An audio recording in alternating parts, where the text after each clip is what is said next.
Well, ako naman, ang gusto ko lang, kumita ng pera. Ang gusto ko lang nung time na yon, maiahon ko yung family ko sa hirap. Why? Kasi nahihirapan kami sa medication. Lalo yung lolo ko nawala, nagkasakit. So, para sa akin, it is very important na magkaroon ako ng pera, kumita ako ng pera agad. What's up at welcome sa Pochok Lock. Sa channel nito, may akong sumuri ng mga relo ng mga kilalang personalidad at magbigay sa inyo ng masabot kayang alternatibo. Katulad po ng sinabi ko nung nakaraang video, ako po ay nasa TikTok na at habang nagsuscroll ako through TikTok, napag-alaman ko na napakarami palang mapagkumbaba o humble na mga tao doon. And most definitely, isa sa mga pinaka-humble dyan, si Josh Mojica aka Mr. Kangkong. Kaya naman sa video na ito, susuriin natin kung paano nag-evolve ang taste ni top taxpayer Josh Mojica simula 2023 hanggang dulo ng 2025. One fun thing na gagawin natin sa video nito, sasabihin ko sa inyo kung ilang kangkong chip pouches ang katumbas ng presyo ng relo na babanggitin ko. Bago po tayo magsimula, mag-apologize lang ako for the longer wait in between releases of videos dito sa Pochok Lock YouTube channel. Yan po ay dahil I've been trying to revisit my overall strategy. More on that soon, probably in my next video I'll be sharing more about that. Hindi na akong papaligoy-ligoy pa. Tara na. Para dito sa unang relo ni Josh Mojica, this post was in April 2023. And for this one, we have to take a look at the case shape. Medyo kamukha siya ng mga neo-vintage Submariners. Tapos pag pumunta tayo dun sa bezel niya, the bezel seems to be in the dive style and it's got this gold accent. Tapos pag tinignan natin yung dial niya, especially the markers are quite prominent, they're quite large, and parang yung hugis nila para silang fangs. And even looking at the 12 o'clock position, pero may malaking branding dyan. Tapos pag tinignan natin yung bracelet niya, it's got this Jubilee style bracelet na parang two-tone silver and gold din yung dating. At dahil sa mga katangian na yan, tingin ko this Technomarine Mantasy, the one in 42 millimeters. So, Technomarine is a brand that I have not yet mentioned on this channel, but it's part of a bigger group, the Invicta group, and that group is responsible for selling watches or wristwatches sa mga department store sa United States. And this is just for me one of the main entry points into this hobby. A lot of watch nerds, a lot of watch enthusiasts like myself, really the starting point that we know of would be Seiko typically, but in reality there are a lot of entry points, and one of them is the Technomarine option, and another one would be Invicta. A couple more that I mentioned throughout this channel would be Timex and Fossil, but really Seiko is the most prominent example. Pero itong relo na ito, I think it's already been discontinued. There's a version of this watch in 38 millimeters that exists in Technomarine's current catalog, pero this specific one I think is discontinued. I still see it sell though on eBay for $130 US. And ang equivalent niyan in Philippine peso terms would be 8,000 pesos, but you would still have to pay shipping. Wala nang taxes and duties kasi hindi umabot ng 10,000 yung converted na amount niya. This one, I think it's quite interesting kasi dito pa lang ang dami ng kangkong chips na mabibili. So with this watch, you can buy 61 pouches of the kangkong chips being sold by Josh Mojica.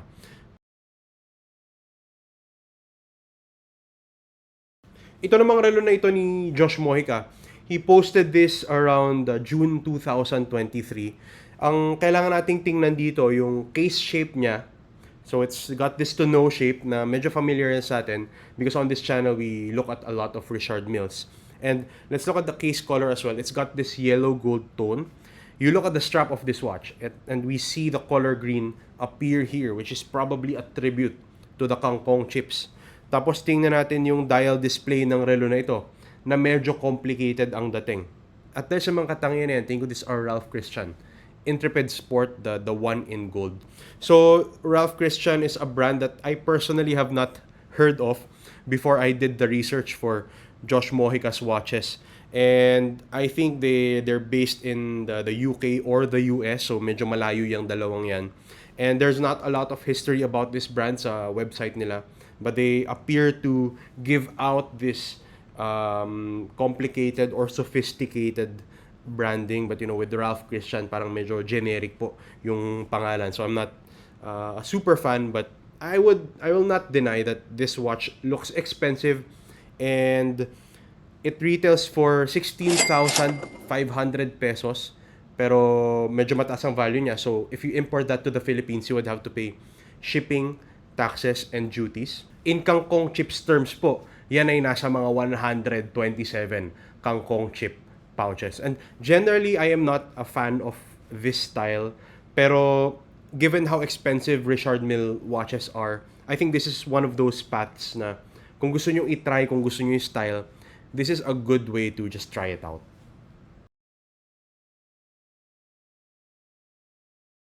Ang photo na ito ni Josh Mojica, pinost niya around October 2023. At ang kailangan nating tingnan dun sa relo, una yung case shape and size. So it's got this bulky, tanky look about it. Medyo matataba yung lugs and yung crown guards niya, prominent.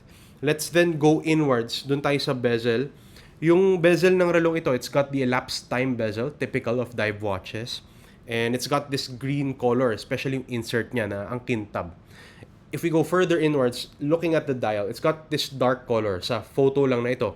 But there are obvious hints of green here and there. Tapos pag tinignan nyo yung markers, they are the dive watch style markers. And then, if you finally look at the bracelet of this watch, going outwards naman, it's got this three-link style, the oyster style bracelet. At dahil sa mga katangian na yan, tingnan this Rolex Submariner, reference 116610 LV, nicknamed the Hulk. And this is such a step forward for Josh Mojica pagdating sa taste niya sa mga relo. Going from Ralph Christian to Rolex, and an important Rolex at that na discontinued na and highly sought after ang relo na ito. That's why I believe that there is some consistency to this collection already at this point. Going from a green rubber strap to a lot of green on the dial and on the bezel of this watch. That's, I think, Josh Mojica's probably favorite color. I see a lot of green in his photos, and this is a testament to that. And that's something that needs to be shown sa watch collection nyo. Your personality has to come out, and I think this watch is a good representation of that. Not to mention, this watch is already discontinued, so probably at the point na na-acquire to ni Josh Mojica, napaka-taas na ng price niya. And speaking of the price, hindi na available at retail ang watch na ito. So you'd have to look at the secondary market, where I see this watch sell for up to 1.3 million pesos. In kangkong chips terms, yan ay nasa 10,000 kangkong chip pouches na 120 grams. Sandamukal po na kangkong chips yan. Especially in comparison doon sa Ralph Christian na relo kanina na 127 kangkong chip pouches.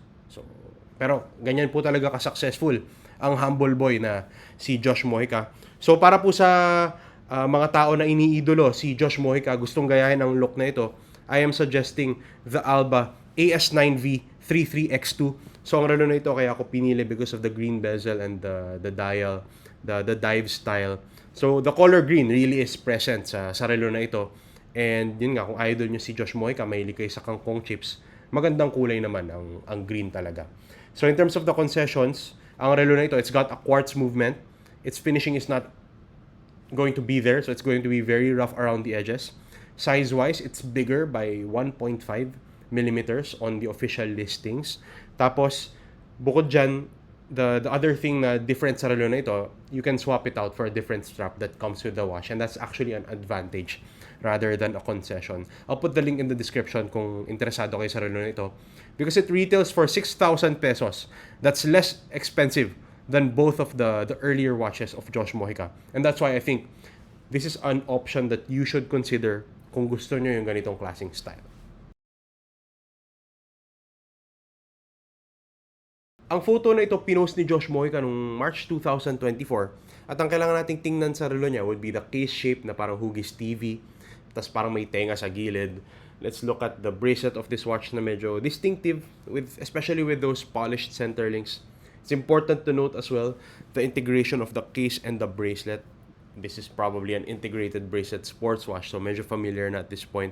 Looking at the dial as well, it's got that dark color. And based on Josh Mojica's preferences for color, I would just assume that this is probably a green dial.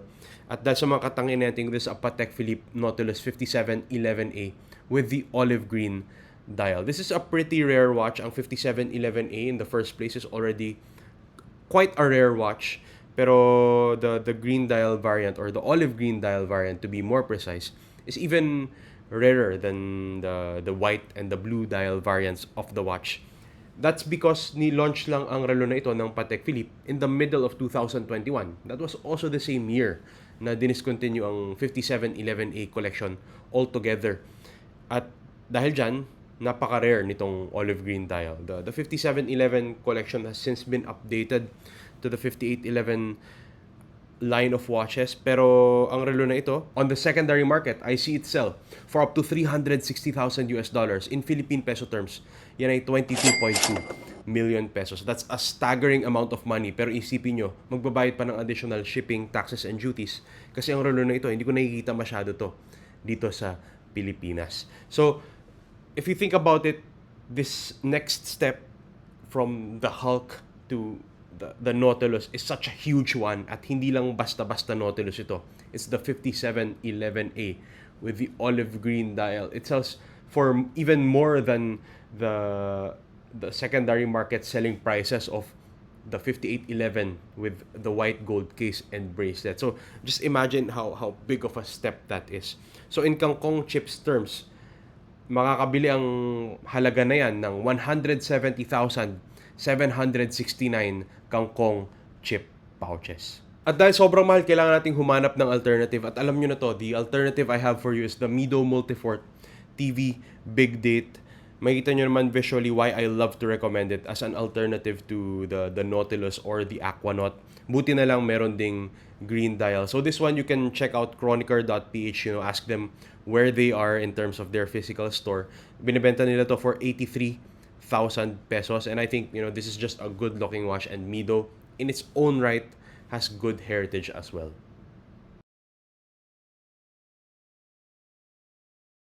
Para dito sa huling relo ni Josh Mojica, pinost niya to around October 2025, at ang kailangan nating tingnan dito, the K-shape, the bracelet style, the green bezel. It's quite similar to the watch that we earlier took a look at, and the key difference really lies in the dial of the watch. Na dito, kulay itim yan, at dahil sa mga katangian yan, tingin ko this is our Rolex Submariner.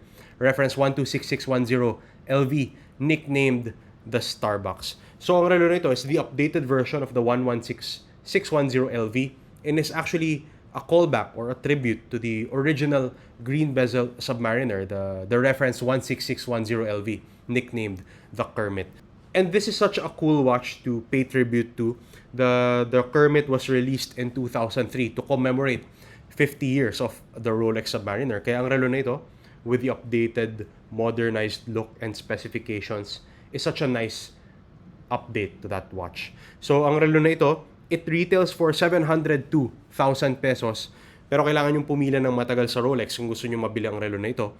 So you would have to resort to the secondary market if you want the watch now, kung saan maaari kang abutin ng humigit kumulang 1 million pesos. In Kangkong chips terms, yan ay nasa 7,692 Kangkong chip pouches. And this is an interesting next step in the evolution of Josh Mojica's taste in watches. Kasi especially coming from the Submariner Hulk and coming from the Patek Philippe Nautilus. So ang relo na ito, when it comes to the alternative, kung idol nyo si Josh Mojica, I'm recommending the Casio Duro because of the green bezel and the dive style. Key concessions you would have to keep in mind would be the quartz movement, the finishing of the watch that will be definitely inferior to the Rolex, and the size of this watch that is 5 millimeters bigger than the 126610 LV. Kahit medyo malaki-laki na yung Submariner, Starbucks, or Cermit, mas malaki ang relo na ito. But still, it retails for 7,420 pesos. And so if you're interested in this style, idol nyo si top taxpayer Josh Mojica, magandang choice ang Casio Duro as an alternative if you want to emulate that look. Ayun! Nakita na natin kung paano nag-evolve ang taste ni Josh Mojica pagdating sa mga relo. Simula 2023 hanggang 2025. And it was really an interesting jump going from Technomarine to Patek Philippe in just about a year. And that's just a testament to the rapid rise of Josh Mojica. Ngayon po top taxpayer na ang idol natin. And for me, there is a lot of character in this collection. Si Josh Mojica ay umangat dahil sa kangkong na kulay green. At makikita nyo ang kulay green sa majority ng mga relo na tiningnan natin sa video na ito. At kung tama ang aking guess kung ano mga relong ito, base sa kanilang mga katangian, kung bibili nyo sila lahat today, maaari kayo abutin ng humigit kumulang 25 million pesos. Napakarami pong kangkong chips niyan. At doon naman tayo sa favorites ko sa collection ito. Pinaka-paborito ko dyan, the Rolex Submariner 126610 LV. Yan ay dahil sa gusto ko yung kulay ng bezel nito, and I really love the combination with the black dial as opposed to the Hulk. At doon naman po tayo sa alternatives. Alam nyo na to, pinaka-paborito ko dyan, yung Mido Multifort TV Big Date. Pero opinion ko lang po yan. Kung iba pong inyong opinion, kung tingin nyo meron pang ibang relo na mas angkop bilang alternative, let me know in the comment section down below. Kung nagustuhan nyo ang video nito, please hit the like button. At kung trip nyo yung ganitong klaseng content, watch reviews, pagsuri sa mga relo ng mga kilalang personalidad, please subscribe to the channel and hit the bell icon. Yun lang po. Maraming salamat sa oras ng panonood. Laters, yo!